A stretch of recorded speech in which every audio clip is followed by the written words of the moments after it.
बिस्मिल्लाहिर्रहमानिर्रहीम। हमारा आज का मौजू है सास का बहू के साथ रवैया कैसा होना चाहिए। वक़ाल अल्लाहु तबारक व तआला फ़िल क़ुरआनिल मजीद नहनु क़समना बैनहुम फ़ईशतहुम फ़िल हयातिद दुनिया। अल्लाह ताला ने सूरह ज़ुख़रुफ़ में आयत नंबर 32 में ये इरशाद फरमाया है कि हमने मईशत को दुनिया की ज़िंदगी में तकसीम कर दिया है।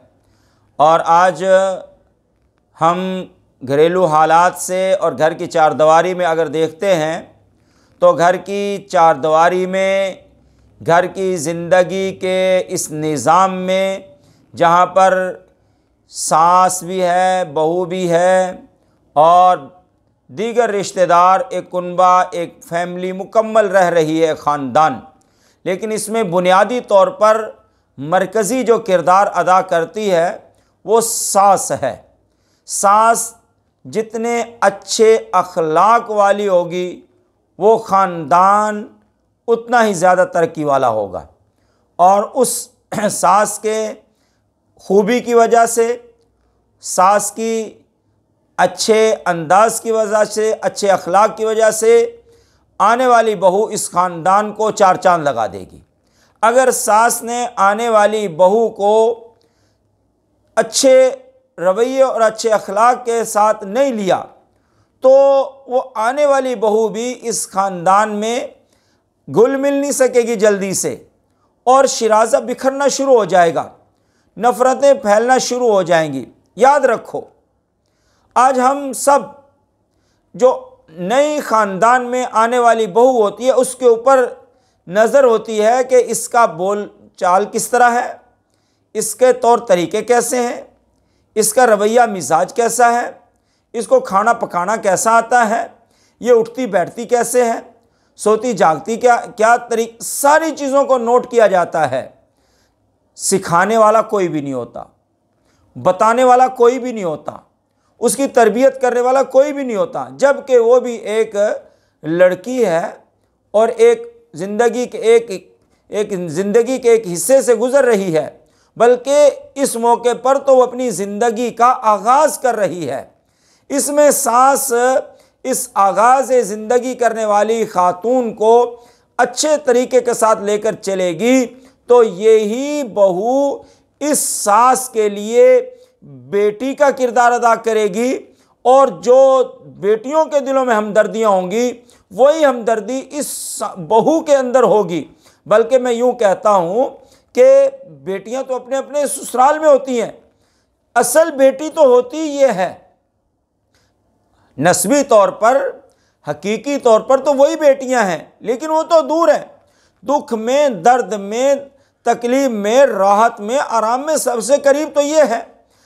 बहू का जितना ज़्यादा सास दिल जीत लेगी उतनी राहत पालेगी। और होता यूँ है कि सास जो है 60-70 साल की उम्र में पहुंची होती है और वो 20-22 साल में आने वाली लड़की से जो बहू बनकर आ रही होती है उससे अकल का, शऊर का, सलीकामंदी का और तौर तरीके का वही मुतालबा होता है जो इसको 60-70 साल की उम्र में हासिल हुआ है। भाई इस बात को ख्याल रखा जाए कि कभी मैं भी एक ज़िंदगी के इब्तदाई दिनों में मैं भी बहू बनकर आई थी और मेरे भी हालात ऐसे थे। आने वाले नए इस फ़र्द को, नई बहू को हर काम अपने ख़ानदान, अपने घर, अपनी तरतीब के मुताबिक सिखाया जाए, चाहे वो अपने घर से सब कुछ सीख कर आइए, लेकिन इसको बेटी बेटी कहकर, बेटी बेटी कहकर, हर लफ्ज़ पर बेटी, हर लफ्ज़ पर उसको शाबाश, हर बात पर, हर काम पर उसको दाद दी जाए, हर काम पर उसकी तारीफ़ की जाए और उसकी तारीफ़ दूसरे ख़ानदान के अफराद के सामने भी की जाए, अदम मौजूदगी में भी की जाए। तो जैसे ये बेटी बेटी कहकर उसकी तारीफ़ और उसकी हौसला अफजाई करती रहेगी तो वो भी इसके पीछे माँ जी कहती कहती फिरेगी और अपने माँ बाप के जब घर जाएगी तो अपनी सास की तारीफ़ों के ही गुण गाती रहेगी। इससे सास को राहत भी मिलेगी और सास का जो घर होगा वो तरक्की भी पाएगा और उसमें रहने वाले लोग भी सारे खुश होंगे। तनकीद ना की जाए, जब तंज करेगी, तनकीद करेगी, कमज़ोरियाँ ढूंढ ढूंढ के बयान करेगी और ख़ामियों को चुन चुन के बयान करना शुरू कर देगी, समझो शिराज़ा बिखर गया। समझो अब एक दूसरे की जो अक़दार हैं, कदरें हैं, वो घट गई, वो ख़त्म हो गई। तनकीद करना तो सबसे आसान काम है, इस्लाह करना मुश्किल है। किसी के ऊपर तनकीद करना, किसी पर एतराज़ करना, किसी की खामियों को ढूंढना, ये तो कोई मुश्किल काम नहीं है। दुनिया का सबसे आसान काम है किसी पर तनकीद करना, किसी के ऊपर एतराज़ करना, किसी की खामियों को बयान करना, किसी की कमज़ोरियों को ढूंढना, सबसे आसान काम है। मुश्किल तरीन काम यह है कि इंसान के अंदर खूबियों को पैदा करना, उसके अंदर निखार पैदा करना, उसको माशरे में ऐसी सलाहियतें उजागर करना कि वो माशरे में एक बाइज़्ज़त आदमी बन जाए और हर एक के लिए वो पसंदीदा आदमी बन जाए। अच्छा, एक मैं बात बताता हूँ आपको। मेरे एक मिलने वाले थे, उनका बेटा बाहर रहता था और बहू घर पर थी। तो ऐसा होता था कि बहू से वो बातें करते और उसकी तनकीद करते और उसको, बहू को गुस्सा दिलाते, जिससे ना बहू फिर चीखती और फिर जो है ना वो अपनी गर्मी को, अपने सीने के जो सीने के अंदर जो गुस्सा था उसको निकालती। तो जब पहले जो सास थी अपने बेटे को बताती कि इस तरह मामले घर में चल रहे हैं, तो पहले उसको, बहू को उभार लेती।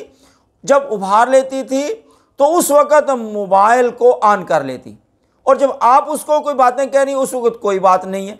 और जब वो बहू की बारी आती और बहू चीखती चिल्लाती और जो है ना गुस्से का इजहार करती, तो कहती, देखो मेरा बेटा, देखो मैंने कोई बात नहीं कही और ये देखो ये कैसे मुझ पर गुस्सा कर रही है, कैसे मुझ पर देखो अपने गुस्से का इजहार कर रही है। बेटा भी समझता वाक़तन मेरी माँ तो सच कह रही है, मेरी माँ तो बिल्कुल खामोश तबाह है और बिल्कुल खामोश रहती है, ये मेरी बीवी ही जो है सरकशी कर रही है और ये नाफरमानी कर रही है, जिस पर वो बेटा भी अपनी बीवी के ख़िलाफ़ हो जाता। तो भाई इस तरह का तरीका ना इख्तियार किया जाए, बल्कि उसको अपनी बेटी समझकर घर की चारदीवारी में उसको इज़्ज़त दी जाए, तो इंशाअल्लाह फिर उस सास को भी इज़्ज़त मिलेगी। घर के निज़ाम को चलाने के लिए मरकज़ी किरदार सास का होता है। सास ने अपना किरदार अदा किया तो घर का निज़ाम बहुत अच्छा चलेगा। बहरहाल यकीनन आपको हमारी ये वीडियो अच्छी लगी होगी। हमारे चैनल को सब्सक्राइब करें, बेल आइकन का बटन दबाएं ताकि आपको बर वक़्त नई वीडियोज़ मिल सकें। वमा अलैना इल्लल बलागुल मुबीन।